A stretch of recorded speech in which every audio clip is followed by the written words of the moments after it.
Hello and welcome to my world. I'm of course Fredcast, and 7 nights a week I stream live over on Twitch, playing a variety of video games ranging from everything from Mass Effect Andromeda to Super Smash Brothers to The Division 2, Star Trek Online, Overwatch, and so many other things. This week on my stream we actually dived into Super Mario Maker 2, and my history with the Mario franchise is really limited. I've played Super Mario Brothers 1, 2, and 3.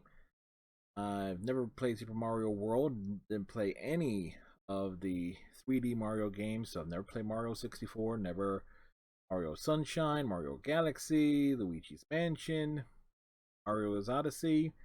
But I haven't played yet. So my experience with Mario physics and platforming in context of his game and knowing how his momentum carries and getting familiar with power-ups and realizing how to jump and what gimmicks can be applied is yeah, very limited. So diving into Mario Maker 2 on stream this week for a couple hours was certainly an experience, showing how his momentum can carry in certain angles and arcs, that certain power-ups aren't by the various motion controls, the propeller cap, and the terms of the floating balloon certainly were new to me. Keep in mind, the last Mario game I've actually played outright was Super Mario Brothers 3. Had the power leaf, the frog suit, and the boot, or in addition to the fire flower, were some of the big power ups in that game, if you remember. Now with Mario Maker 2, we aren't playing levels that were pre-programmed by Nintendo developers. No, these were levels designed by actual players.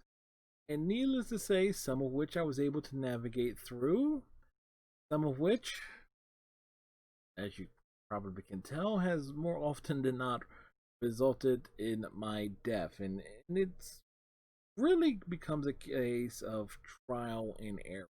There are some real sadistic players with some of their uh, layouts and stuff like that, and where I just couldn't quite figure out how to get the momentum to make a particular jump, or it seems like okay, the launch point has to be so precise that I just couldn't wrap my head around it. And to say nothing about things being perfectly timed. For example, use uh, this, the invincibility star to go and hit a switch and make it through a door in a finite amount of time. It definitely encourages and teaches speed run tactics in terms of okay, do you go for the coins that in the clip that's behind me here, or just go straight for the exit, so forth. So it again, a lot of things being more or less taught, but it's like, how the hell do they come up with these things? Like, it's like how sadistic, how complex did some Mario games become over the years?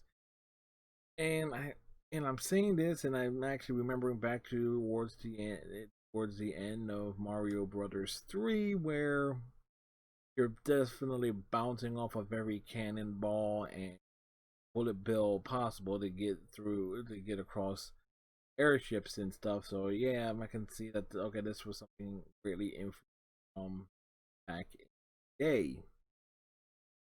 One thing I definitely enjoyed regarding playing the variety of levels that I did is that I saw all different types of speed run levels that were pretty standard, pretty basic things that one would see in a Mario game, and the amount of creativity that I saw was off the charts. Some levels were, I guess, more stylistically unique, such as we're seeing here, where you get transformed into Link from Legend of Zelda, and you have to make it through it again. In essence, battling some Koopas as Link while in water. And the funny thing is, though, it's not the first time I've seen Link in a Mario game. Several years ago, the Super Mario crossover game, the unofficial crossover, which saw like things from Metroid, The Legend of Zelda, Contra characters, and those where you could use these characters in the context of a Mario game, and they all had their abilities, and so having somebody programming Link into a level certainly reminded me of that. But one thing I also realized is there are more hazards than just pitfalls in the enemies and things of that nature. Time is also a factor, so let's talk about some of the speed runs that I came across. Is like, okay, how the heck does this work? As it seems counterintuitive to me. And if I didn't realize that there was a timer, and I did have a reaction where it's like, oh, there's a timer, and it's a short amount of time. It's like as I'm trying to figure out how to do things, and not to mention the complexity goes into some of the speedrun course layouts. Like like they're perfect, that they are designed by players in such a way for almost expert and precision jumping. I was simply blown away and amazed. So yeah, those are my thoughts regarding Mario. My first times really playing Mario Maker 2, and who knows, maybe at some point I'll give designing my own level a shot. But I'll see. And if you're wondering about the T-shirts and everything, it and other T-shirts that are available over at my Stream Element store, that link is in the description below. Artwork was designed by my good Damon's Wolf. This one here is the homage to Souls 4. Just more rabbit-fied. So, till next time, my friends, and you are my friends. Uptighten your friendship bracelets, watch you hang down. Y'all have a good week, and talk to you next time. Bye.